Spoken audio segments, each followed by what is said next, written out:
All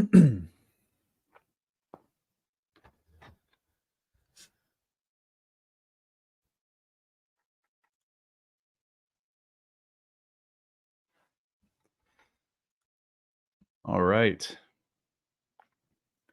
We're going to get started here in just a minute, but hello, everyone. Where are you guys all coming from? I'd love to, as always, love to hear where in the world the audience is from. My phone never notifies me. This is the first time. Did you change and click on the notification icon on YouTube in your when you click subscribe? I believe you can also click on receive the little bell, which like gives you the notifications. I think that's how it works. But yeah, let's see. Kids may yeah. It was more like my dog. The kids are at a birthday party right now. Man, I swear to God, like once the kids enter school, it's like there's a freaking birthday party every weekend. It's like, what's going on this weekend? 3 birthday parties. It's like they're because the kids in the the kindergarten or whatever they invite I think pretty much everyone. So anyway, all right, where are you guys coming from? Let's hear from folks. Talk to us about your YouTube journey. Yeah, that'd be a good one to talk about today. Give me some specific questions, Wilda, because that's too open-ended for me. But if you give me some specific questions about the YouTube journey, I'd be happy to talk about that. Somerset. Miami. From Megan. Oh, hey, Megan. Good to see you. Sicily. Amazing. Alabama. NYC, East Village. Nice. I lived in the West Village for a couple of years. And was often over. There's this I want to say it's like a Turkish bathhouse on the east side that I used to go to with some of my friends. It was so relaxing. We'd sit in the saunas, go into the cold plunge, and that was a cool place. And it was pretty affordable too, just go there and spend an afternoon. That was one of my favorite places in New York City on the east side in particular. Let's see. Mark, hey. Mark's in classes at Nightlight from Oregon. Nice to see you. Luxembourg, Lithuania, Istanbul, Portugal. Oh my gosh. Wow, this is so cool. Idaho, Chicago Burbs, Maryland. Yes. Yeah, check it out. It's fun. Go with friends, though. Don't go alone. It's kind of creepy. I'm just playing. I would go with friends. But anyway. Alyssa. In your first year class, just can't get enough astrology, so here I am. Awesome. Yeah, I'm doing this live stream before teaching my first year, one of the first year programs at noon today. So birthday parties and upper respiratory illnesses. Sister, you know it. You know the truth. You know the truth. Texas, New Hampshire, Michigan, Texas, Barcelona, Amsterdam. I love it. It's so cool. Okay, well, and Whitney from Minneapolis, love to see my Twin Cities folks. All right, you know what? I'm going to go ahead and start the countdown because we've got almost 100 people here, and then we're going to launch into an intimate Q&A today. All right.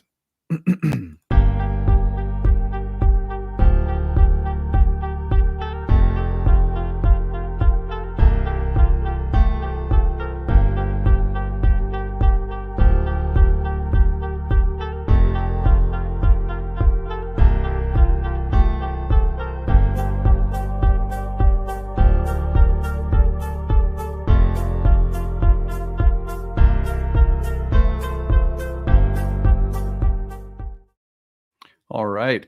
Well, welcome in, everyone. This is Adam Ellenboss from Nightlight Astrology. I'm going live today to promote my Kickstarter campaign to try to raise the support that we need for this channel by New Year's Eve. And this is my way of also just saying thank you for a wonderful 2023. Come on and try to give you guys some extra content, answer questions you have, do some readings. Today, because I'm teaching class right after this, I'm going to save my voice and I'm not going to do charts because I tend to pump a lot of energy through me and through my voice when I read charts live, especially. It's a little bit more pressure. So I'm going to sort of save my energy for the class I have to teach after this. So I'm just doing Q&A session today. I would love to take any and all questions that you have about astrology, about myself as a content creator. Some people were already asking questions about my quote unquote YouTube journey, which I'd be happy to talk about if those are the questions you have. But absolutely any questions are welcome during this Q&A session. I would be really happy to talk about anything as long as your question is not, please interpret this in my birth chart, which I can't do unless I see the whole chart. So, but if you have general questions about planets, signs, houses, aspects, dignities, if you have questions about me personally that you want to ask, as long as I feel comfortable answering them, I'm glad to. Yeah, let's get into it. And thank you. I saw so many people coming from all over the place. I want to remind you guys today at the start of this episode that I am doing this to promote the Kickstarter campaign. I'm going to put the link into the chat stream so that you can see it. I'm going to take you over there right now, and let's do a little math together. By the way, I'm so pleased at the progress that we've made in the past 4 or 5 days. Here's the Kickstarter campaign. Our base funding goal is $200,000. That sort of keeps the lights on, prevents us from using paywalls or subscription services or radically changing the way we're doing anything. It's just, if we reach that number, then it's free content the year ahead. If we get to our number of 1,777 backers, then we can do all of our stretch goals, like creating our affordable reading service and revamping the website to host that service, bringing on a few new staffers that we really need right now to help support some of the things we're doing. So yeah, there's a lot of good things to report on. For example, we were drastically behind last year's pace in terms of our backer total and finances. We've like cut into that significantly. On this day last year, we were only about 50 to 60 backers ahead of where we are right now. Last week, we were several hundred behind where we were. So we've caught up nicely in the past week, but here's the goal: 1,777 backers. Let's subtract 622 that we already have. Means that we still need 1,155 backers by New Year's Eve. So I'm going to post the link into the comment section. We could really use your support. A $5 donation helps. A $1 donation helps. A $10 donation helps. Of course, when you pledge, you can pick up a variety of rewards, and I want to tell you about those rewards. At the most basic level, if you scroll down here, you can see that we have the astrology calendar of 2024. This is literally just a really nice digital calendar that we have made that will tell you exactly which transits I am going to be tracking on my YouTube channel in the year ahead, so you can always know what's coming. Then we have the astrology of 2024 video. Alex and I recorded this, Yes, Alex and I recorded this one, and this is a breakdown of all of the major transits of 2024 in depth, the eclipses, the Pluto ingress, the Jupiter ingress, the Jupiter-Uranus conjunction, the Jupiter-Saturn square, a bunch of retrogrades that we look at. So if you want an in-depth analysis of all the astrology of 2024, when you pledge at the $50 level, you get that video, which is a really nice thank you gift. The year ahead horoscope reading, Alex and I have recorded about 45-minute to an hour-long take on all of the astrology of 2024 for your sun or rising sign video. There are 12 different videos. You can pick your sun or rising when you donate, and we'll send it to you. The Oracle Speaks, that's my new book. People keep asking me, what's your new book about? And I finally came up with my little elevator pitch. My new book, The Oracle Speaks, first of all, it's the first book I've written since my first book, Fishers of Men, The Gospel of an Ayahuasca Vision Quest, came out. So it is a book that's like 14 years in the making, basically. And this is everything that I have learned about divination so far, deliberately encrypted into storytelling.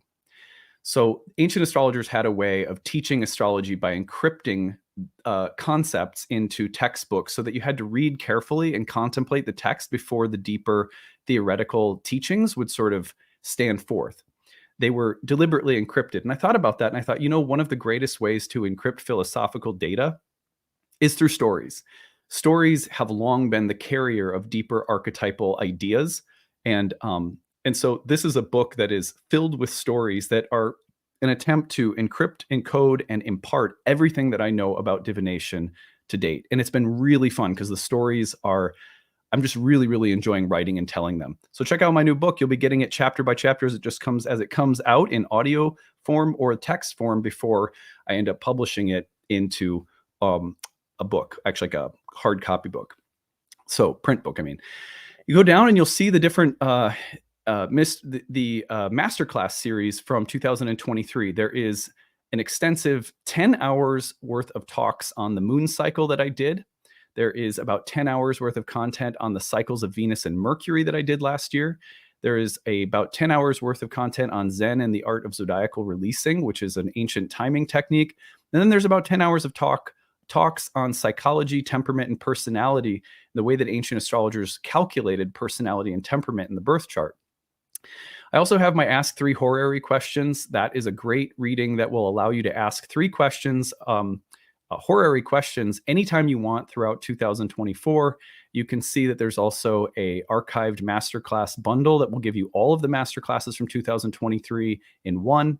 Our Roots and Spheres program is on sale. That begins in 2024. We have a monthly moon circle that meets before the new and full moons that myself, Ashley, and a couple of other staffers lead. We have rituals. We work with herbs. We explore the planetary aspects of the moon cycle in depth. So this is an experiential community that is meant to soak up, immerse ourselves in the astrology of every moon cycle for the year ahead. That is a fantastic group. A lot of really good friendships and community sharing in a smaller setting for the most part in that Roots and Spheres program. So check that one out. That one starts in January. You can pick that up through the Kickstarter. There's the 2024 Masterclass series. This winter, we're looking at the fixed stars. In the spring, we're looking at the alchemy of the outer planets. In the summer, the nodes of the moon in ancient astrology. And in the fall, we are exploring the archetypes of the astrologer. And those are the Masterclass series you can pick up on sale through the Kickstarter. And then the greatest thing we offer are the course bundles. My year 1 program, my year 2 program, my year 3 program, the 1-year horary program, the Masterclass series, or the Roots and Spheres program. You can pick any one of them at the first level. And then as you bundle 2, 3, or 4 programs, the 4 class pass being the best, the savings goes up to about 75% off for each class. That is our best deal that we offer through the Kickstarter. And I guess we've sold out of the personalized mini readings that I do. So anyway, those are the great things you can pick up through the Kickstarter. I highly recommend checking it out and picking up a class because it's a great way to study and save on the programs.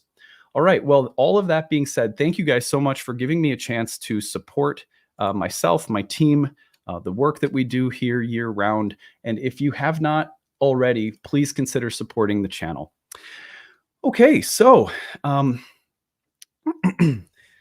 oh, thank you so much, Hawks. I really appreciate that. That's a really nice comment. Supporting the Kickstarter almost feels insufficient. No, it is sufficient because, you know, a small chunk of whatever across all of our platforms, we have about 80,000 subscribers unique. And, you know, when 1,777 out of those 80 support us, we get exactly where we need to go. So it's really just a team effort and a kind of a small amount of people who really care that have the means to do so pitching in, and then we reach our goals and we build this community and we build all of the cool offerings. So anyway, so I'm going to put the link in one more time, but if you're wondering how do I donate to the Kickstarter, you're going to go over to the website nightlightastrology.com, click on the 2024 Kickstarter link, or use the link that I've put into the live stream. After the live stream has been posted, it'll be in the description of the video or pinned to the top of the comments section. Okay, so now I'd be very happy to take any questions you have whatsoever about astrology, and I'm going to just start answering them in order that I saw them come in. What prompted you to do a YouTube channel? Well, before I was doing YouTube, I was a blogger. I started my career with a blog website called realitysandwich.com, and I started doing regular astrology content for them at a time when I was a social worker living in New York City, and so I was writing part-time as an astrology blogger for a website where I also wrote a lot about psychedelics because I had a book that was coming out about ayahuasca. So that column it evolved into, I realized they didn't want me doing every single day column coverage of astrology, right? So what I ended up doing was I ended up on Facebook because I had building a following there because of my book that came out and so forth. I started basically writing every single day about the astrology of the day. Sometimes it was the moon aspects, sometimes it was planetary aspects. And I started developing a following through written blog content. Eventually, it got to a point where I realized that the written content that I was doing was like, if you think there's a lot of work that goes into this, which is 3 to 4 hours every single day, Monday through Fridays, you would not believe how much more time it would take to write, edit, revise, and publish something every day in written form. And it basically just got to a point where I was like, you know what? I need to find a different medium for doing this and growing this, because sadly, even though writing is one of my favorite mediums, maybe even more so than video, though I've grown to love it a lot more, I was like, there's not enough people who like to read any longer. And I'm watching, to be completely honest, I'm watching people whose content I think is not as good as what I'm doing. Not to be a jerk, but like, I know that I have some really good content to offer. And there's people who are doing really well on YouTube because it's more accessible for a lot of people. The audio podcasts, the video podcasts, it's going to be a way for me to get my work out there that might help grow my career more successfully than just continuing to write every single day year round.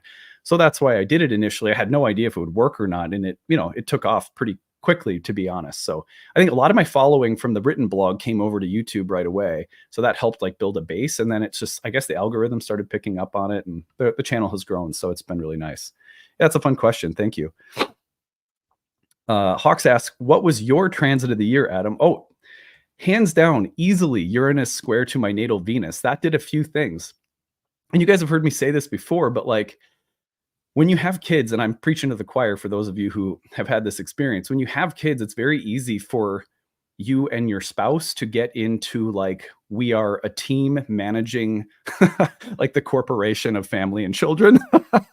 It's just like, and there was no conflict between us, but there was not that kind of personal, that space of like creativity as a couple, romantic creativity that was the essence of our relationship until our kids came along and we gradually just went into like parent mode.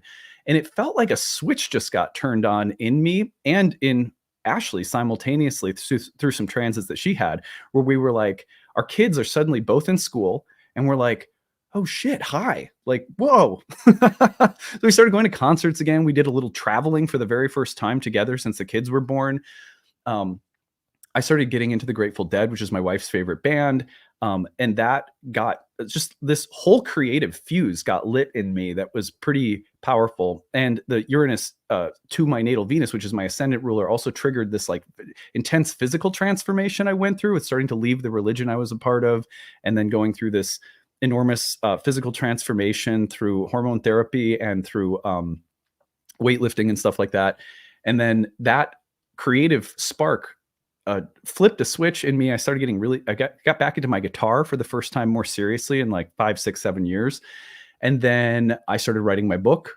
So it was just like this huge creative, like, oh, I'm back. I feel like I'm back inside of myself. And that was all like the Uranus to my ascendant ruler, Venus and Leo. So yeah, that was definitely my transit of the year. Thanks for asking. Thank you.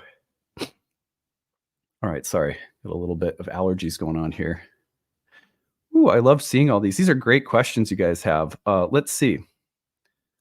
We'll donate for the Kickstart. Thank you so much, Taco Fillings. I love that icon is hilarious.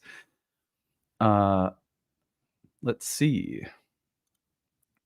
I'm in Nightlight Astro classes too. Hello to my other classmates. Yeah, awesome. Megan asks, favorite all-time book about astrological theory? I know this is going to sound... Okay, I'm going to give two answers. One is the new book I'm writing. And that's the truth. If you're a writer, it's like if you're a musician, I imagine. There will always be bands and books that you consider to be way better than yourself, But there's something about creating something that comes from your own experience that makes it sort of like your favorite. And not because you think you're better than people, but because it came from your own heart. So right now I have to say the book I'm writing, The Oracle Speaks, is my favorite book of all time in a certain way, because it's a creative work that's coming from my heart, and it embodies a lot of my own experience. So in a sense, it is my favorite. I'm not going to lie. But then on the other hand, there's people who I consider way more talented than myself, whose books really deeply inspire me. My favorite all-time astrological book is The Moment of Astrology by Jeffrey Cornelius, which I shout out in the beginning of my book, by the way. So that would be the Moment of Astrology is a book by a horary astrologer who is making the case that astrology is a form of divination, not a science. And it's a beautiful book. I just absolutely love it. So anyway, Ginger says, backed already. Thank you. Thank you so much for your support. Deeply appreciate it. Katerina says, are there parts of your own charts that you found hard to understand that made sense later, or are there parts of your chart that are still somewhat of a mystery for you? Okay, I'm going to answer this in a kind of a little bit of a provocative way. There's a myth that most people live with in astrology. This is my opinion. You don't have to agree with this, right? But there is a myth that most people live with, that their chart means one thing, that their chart is a static device, right? It's like a blueprint. People think of it like a hardwired blueprint. I don't think of the birth chart that way. I think of the birth chart as like a magical mirror. It is a mantic device that is somehow it's oriented to the time and place that you appeared. And so it can have this feeling of there being like a fixed you with a fixed karma and a fixed story. And then it's like, at what points do I understand the fixed parts of this fixed thing at different parts of my life? The fixed part of the fixed thing appears and da-da-da-da-da. I don't think any of that is true. There is a way, of course, in which you endlessly explore and relate to and discover new things about your chart. But I think that that's because the chart is a mantic device. So when you approach your birth chart, the reason you approach it, the time you approach it, the questions you have when you approach it will always show you different things, because that's what it's meant to do.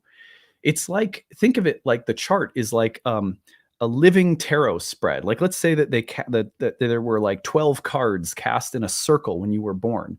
The point is not that you are the circle. The point is that that circle is something like a temple for you to visit over and over and over again throughout your life. And every time you approach it for different reasons at different seasons, it will reflect something different back. That does not mean that there is one you and one truth about you in the chart, or different parts of you in the chart that are somehow hardwired. No, I don't think the soul is like that. I don't think reality is like that. So when we approach the chart, there's a new context, which means that there'll be a new reflection that shines back to us. In that sense, the worst thing we can do is spend too much time looking at our charts, right? Because then what we're trying to do is like crack some kind of code. That's a way for most of us of objectifying ourselves in relation to this device that is really meant to be a relational, like a walkie-talkie to the divine, not a static blueprint. You know what I mean? So anyway, that's my answer to that one. I would say, though, that of course, anytime I visit my chart, there's new things I see. All right. Great questions. This is a fun one. Jenna Mesmer Yoga asks, could you talk a little bit about the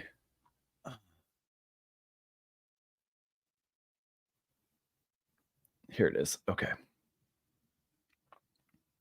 Could you talk a little bit about the third house? I'm struggling to find an understanding of the deeper themes within that particular house. Yeah, so the easiest way to understand the third house starts by thinking about its planetary associate, which is the moon. The third house was called the joy of the moon. And the reason for that, and it was also called goddess or Dia.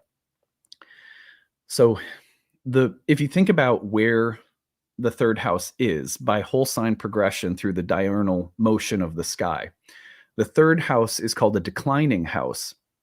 And it it takes its meaning from the fact that most recently, if you were to back the primary motion of the sky up, the planets in the third house have come from the fourth.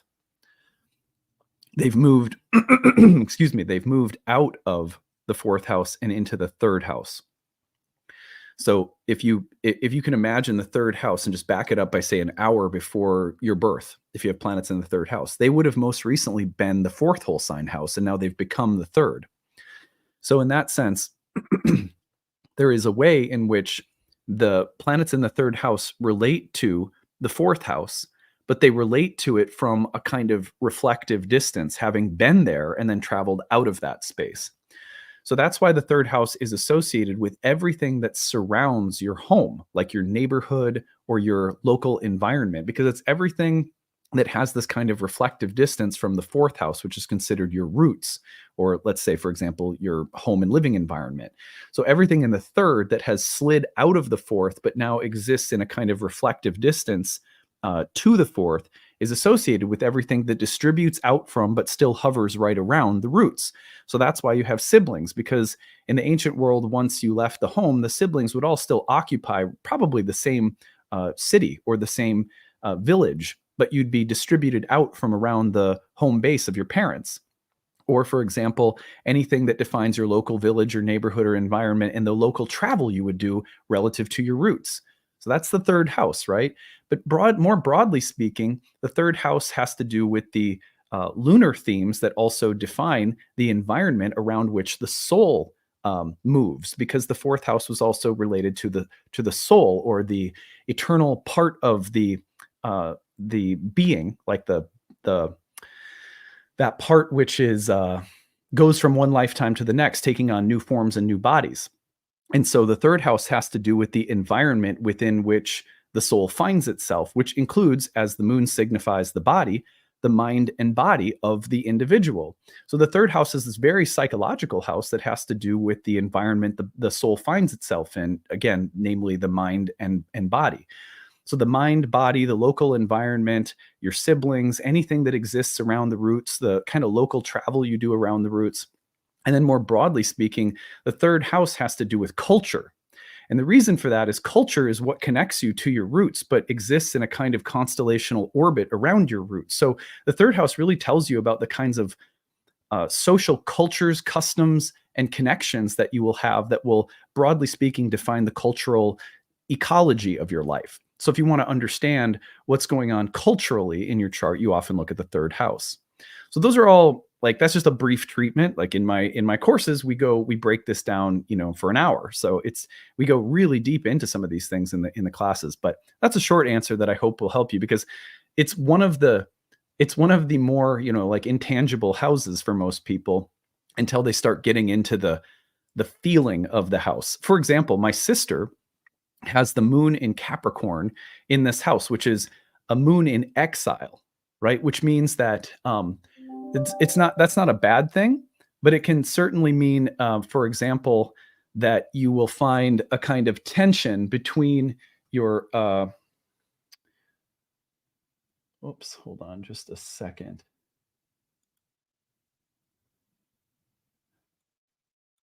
Okay, there we go. So you can find, like, you'll find, like, for the moon in Capricorn, that there's a kind of tension between being an insider and an outsider. The moon representing a feeling of belonging culturally or ethnically or communally. The moon, for example, is associated with villages, families, communities, groups of people that we have some kind of bond to, often ancestrally.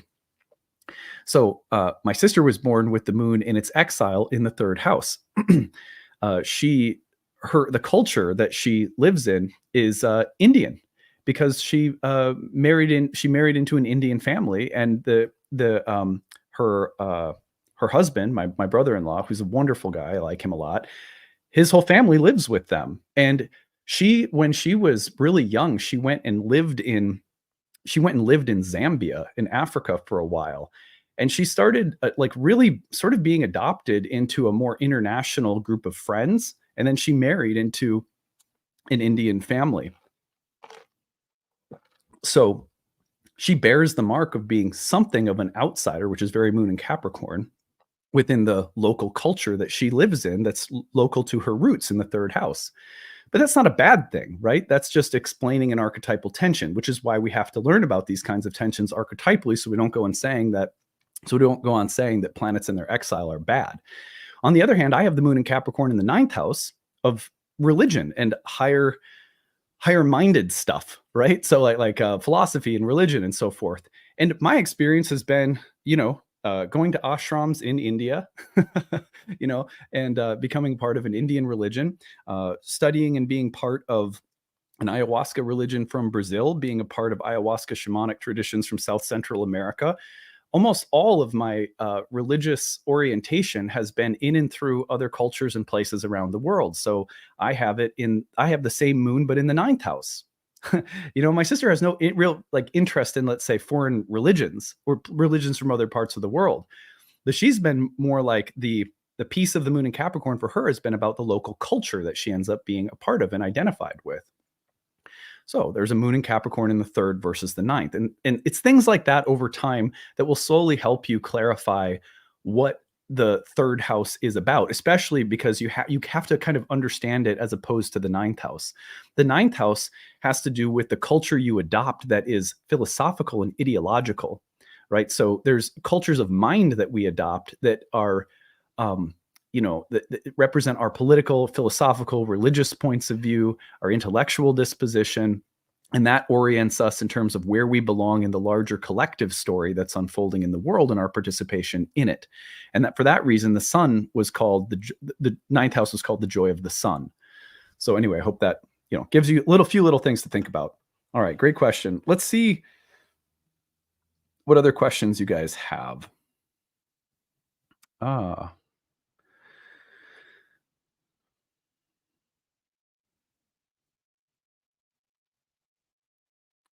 da, da, da, da, da.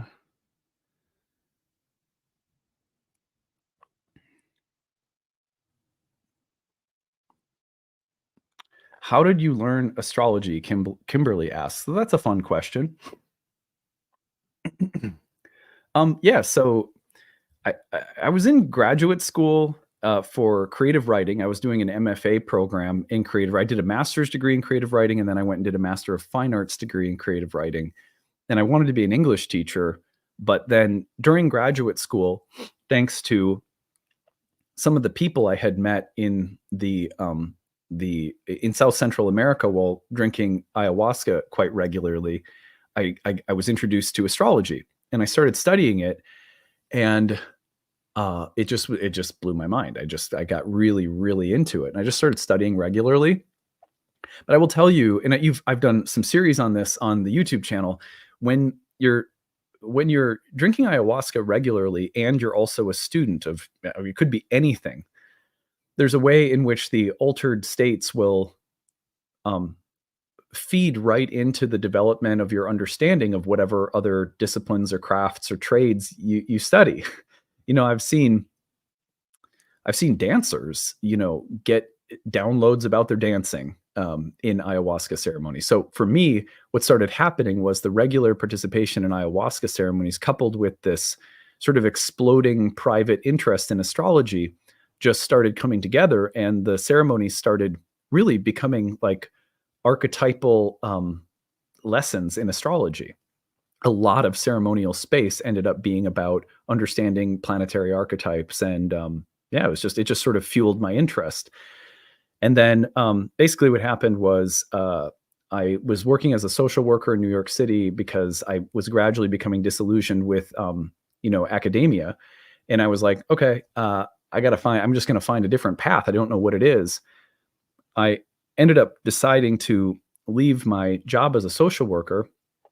Ended up I thought I was trying to manage a yoga studio. The yoga studio was served an eviction notice in my first week as a manager of the studio. So thankfully, I was able to collect unemployment. And while collecting unemployment, my book was coming out, and I was finishing my first like formal astrological training program with Rebecca Gordon in New York City, who's a dear friend of mine and another astrologer that I know. If you guys know her, she's wonderful. And she just gave me the confidence. It's like, hey, you've got nothing to lose. You got a book coming out. You've got a platform built in. You're collecting unemployment. You might as well try to give it a go as an astrologer. And I didn't believe it at first. And then some eclipses came in over my sun and moon in the third and ninth house, and that was it. So that's how it started. Oh, let's see.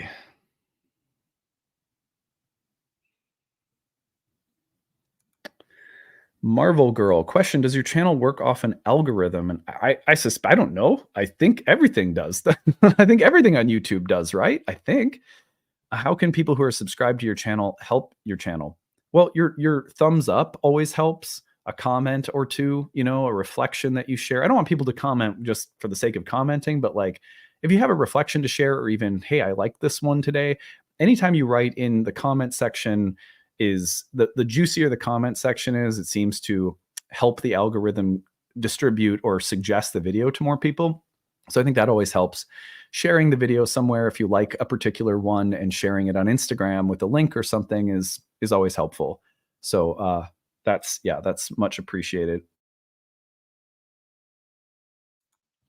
All right. Thank you so much for asking. It's nice of you to care. Really appreciate you.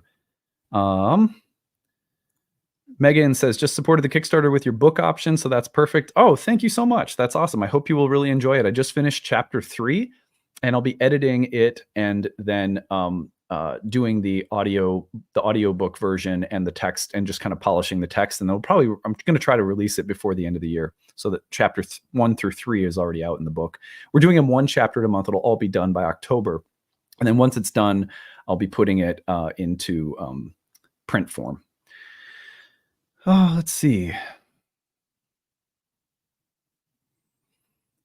So many good questions. And I see someone put in a donation to like a whatever the super sticker or whatever. Thank you so much. We really appreciate that. It is much more helpful for us if in the future people use the Kickstarter link because it's all or nothing funding. So unless we reach our goal, nobody's credit card is charged on the 1st of January and we don't get any of our funds. So we have to try to push the backer total and the financial total up through the Kickstarter in particular, if you don't mind. Thank you so much, though. All right, let's see. Other questions that you guys have? Can you talk about the inspiration behind the name Nightlight Astrology? Yeah, sure. So when I was a kid, I was really scared of the dark, and I'm a Cancer, so that's probably why. I don't know.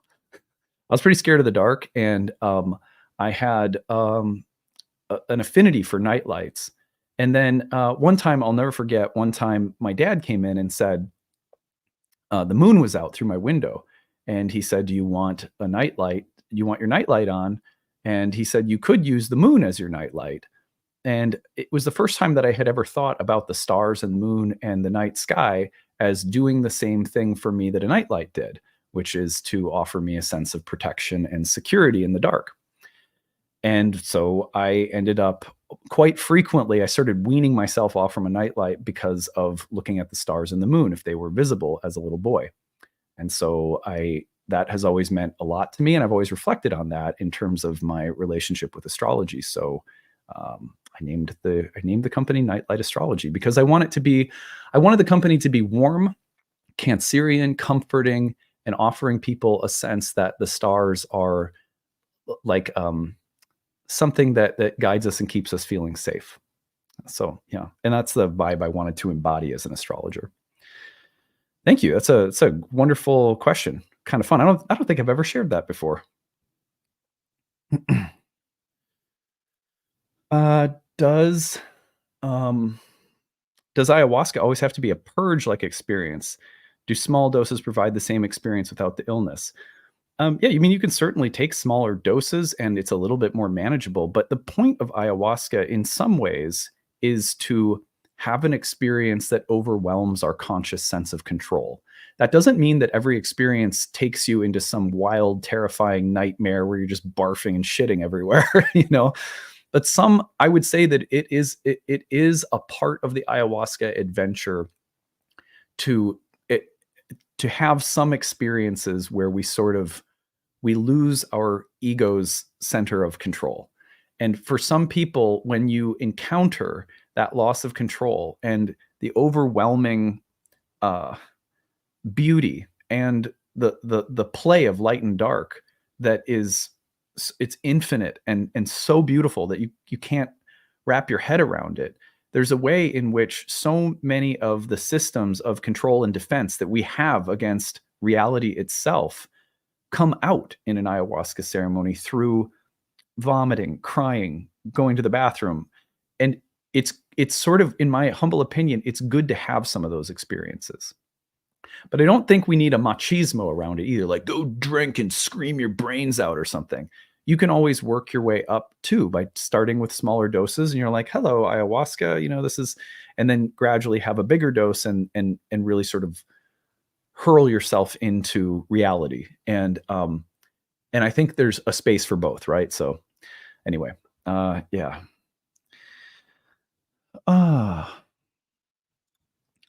Orla asks, how do we know we're ready to read for other people? That's a great question. You don't. You never really know. you know, even today when I read for people, it's like, I don't know that I'm ready.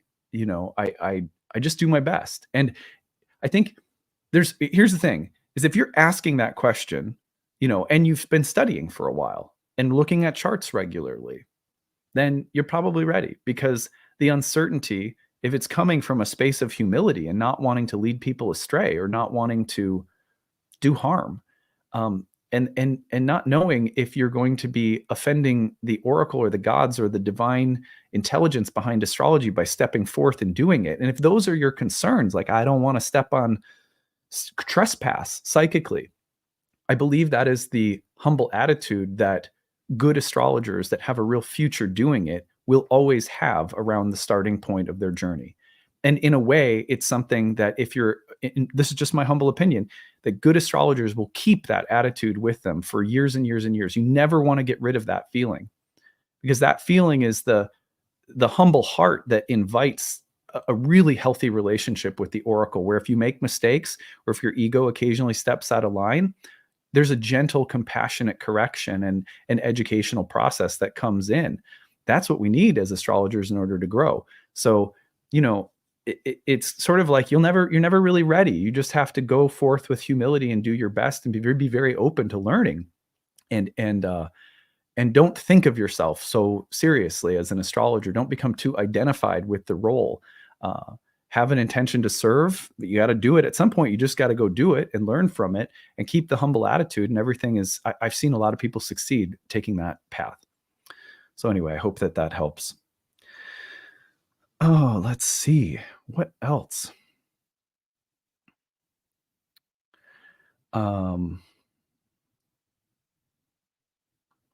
Donald says, I'd like to know something about, is that Howard the Duck?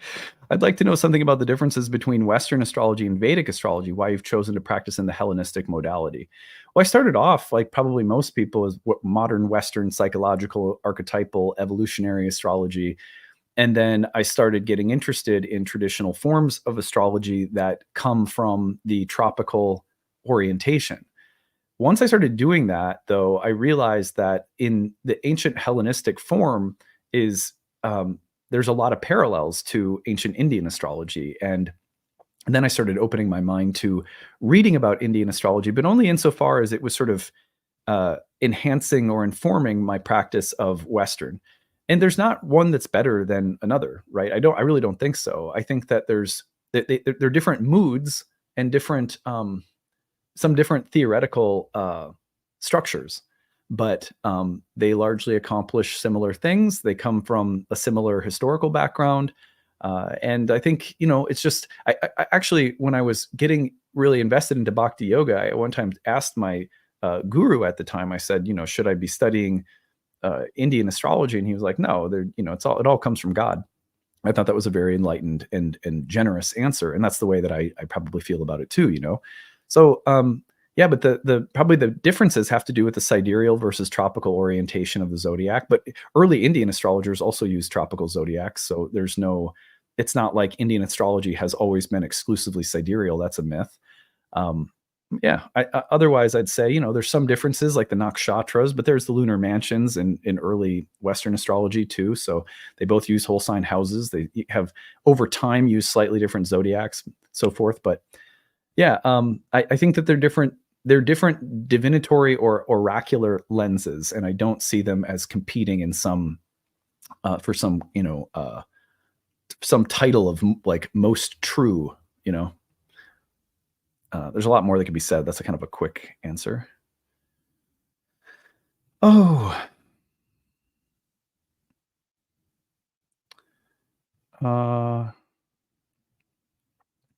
do you have advice on how to ease one's mind in transitioning from Placidus to whole sign thinking?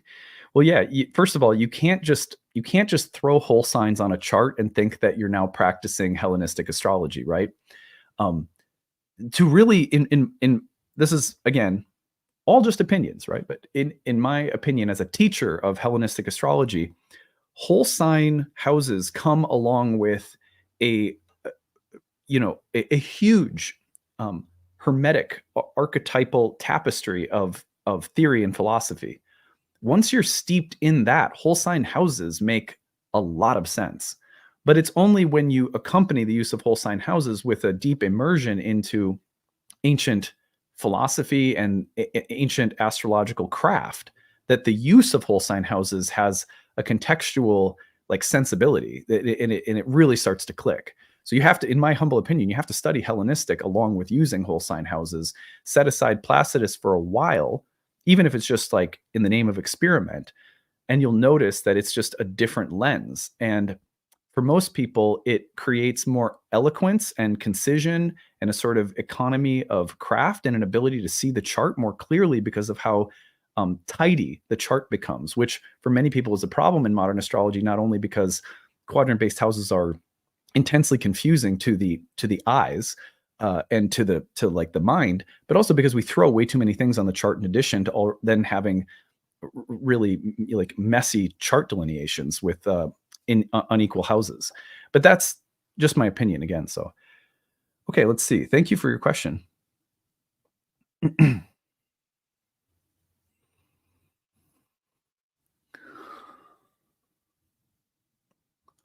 Are we the center of the cosmos or merely on the sidelines? I don't know. I have no idea. But I guess you could say we're both, you know? There's this, if we can't live in a universe, a cosmos, if you've been watching my series on Pluto and Aquarius, if we can't live in a cosmos where every animal, every grain of sand is at the center, while also not taking ourselves so seriously as to miss the fact that the cosmos grants this kind of significance to absolutely everything, then I think we're going to end up missing something. So it's really both. You know, we're as insignificant as a grain of sand, and we're as significant as a grain of sand. And really, like living with that tension is it's a sweet spot that most of us we severely underrate how important it is to not think of ourselves half as special as new age self-help culture wants us to, while also not diminishing our value at all. And it's a real test for most of us, including myself, to walk that line. Okay, anyway.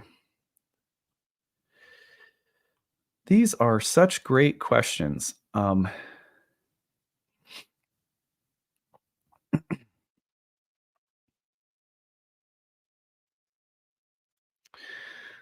Patty Oppenheimer says, Hellenistic astrology was something I used to avoid because it seems so fated. As a spiritual person who wants to feel like you have some impact, how do you reconcile free will or fate? Which dominates? It's a good question. Most people do when they encounter ancient or traditional astrology, they think, oh, this is just an astrology of fatalism. No, I mean, it's not. I'm reading a book right now, really interesting, like academic treatise on the history of the thinking that ancient people in the Hellenistic world had about fate and free will. And gosh, you guys, it's no different than the things we grapple with today. They were grappling with the same questions 2,000 years ago, you know, and they had just as many answers and nuanced, thoughtful ideas about fate and free will as we do today. So you have to get rid of the idea that the ancient world was just inherently more fatalistic than we are. Not at all. Not at all. We still, it's because it's human. These questions are human. But for the most part, if you think about the way that the progenitors of karmic science in India thought about karma and the relationship between fate or karmic consequence or reaction or outcomes and the fatedness of outcomes and the relationship with free will or choice, it's very similar to the way that ancient Western mystics thought about it. And that is that you can imagine it like, I think a good metaphor or maybe it's an analogy, would be like a chessboard. So there are laws in the cosmos, and we have an experience of them, both physically, energetically, morally, aesthetically. There are laws that we experience aesthetically, for example, built into the musical scales. What notes sound good together or what don't, and then how context, depending on what you're trying to communicate, can bring forth something meaningful out of things that don't really sound good together. And that's like the history of a lot of interesting music works that way, right? So that there's always a way in which the cosmos displays itself as ordered and as there being laws that bind things together and that therefore orchestrate outcomes. So it's like a chessboard in that sense, where there's so many blocks, there's players on the board that can move in different ways, and there's parameters. And we see that in reality, as surely as we see the cycles of nature repeating, the cycles of the planets repeating, we see gravity working. There's a sense in which this is an intelligent system that runs according to like rules and structures. But then, just like a chessboard, there's also an infinite variation of freely chosen maneuvers that can be made, and then sequences of interactions that come out of those maneuvers and create beautiful, interesting dynamics that are the definition of the playfulness of a chess game. Now, if you don't like the chess analogy, come up with something different. There's a million other analogies you can use, like music. There's governance of musical scales, and then there's jazz and improv. And you're in a sense playing within and around, making all sorts of interesting choices that evoke something of a free agent, making something, making meaning, expressing themselves freely and openly within a system and a structure. That is primarily how ancient people thought about fate and free will. It's the interaction of freely governed, sovereign, individual beings that have a certain amount of choice, not an infinite amount of choice, but like a certain amount of choice available to them to participate within the musical scale. And so what is astrology? Astrology is showing us, it was called apotelesmatics in the ancient world, which means the study of outcomes.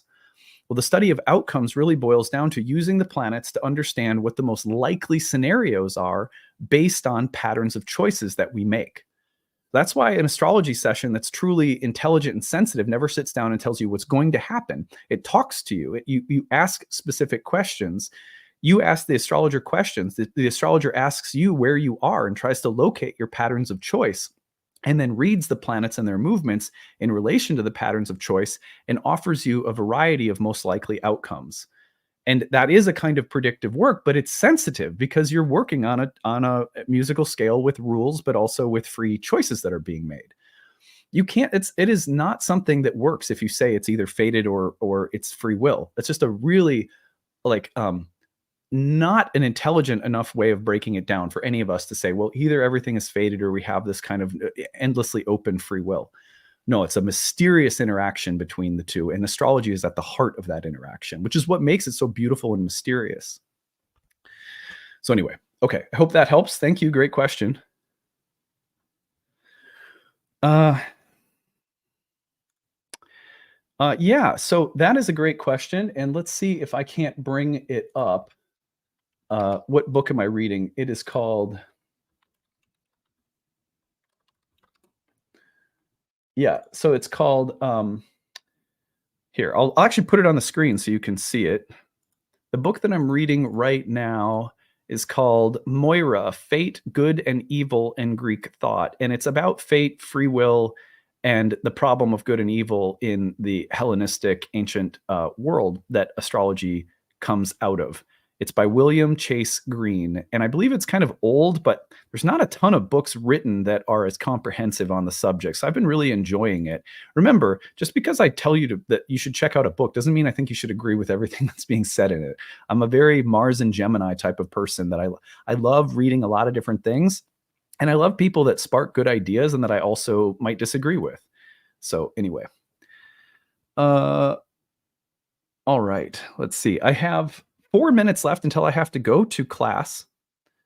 Can you recommend any books on the concept of oracle?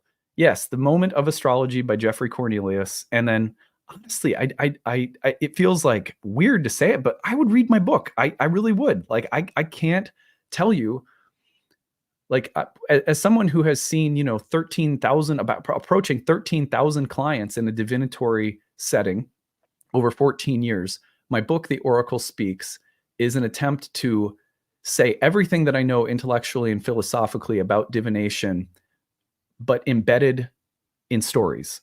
And I believe that for a lot of people, that's going to be much more useful for provoking interesting thoughts about divination and oracles than any kind of academic treatise would. That's the idea behind writing this book anyway. So I would check that out too because I think you might like it if you're interested in learning more about oracles. That's available through my Kickstarter. But otherwise, pick up Jeffrey Cornelius's The Moment of Astrology. It's about divination. It's a really fantastic book. Okay.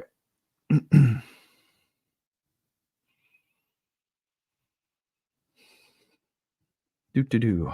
You know what? We have just a couple of minutes left. So what I'm going to do to close is tell you guys once more how can you make a contribution to the Kickstarter if you have not already?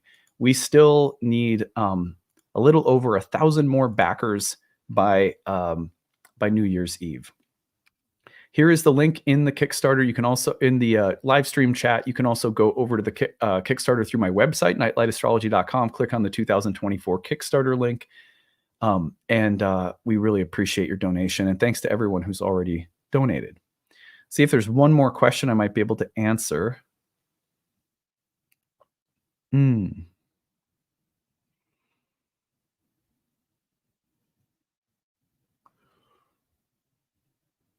Let's see.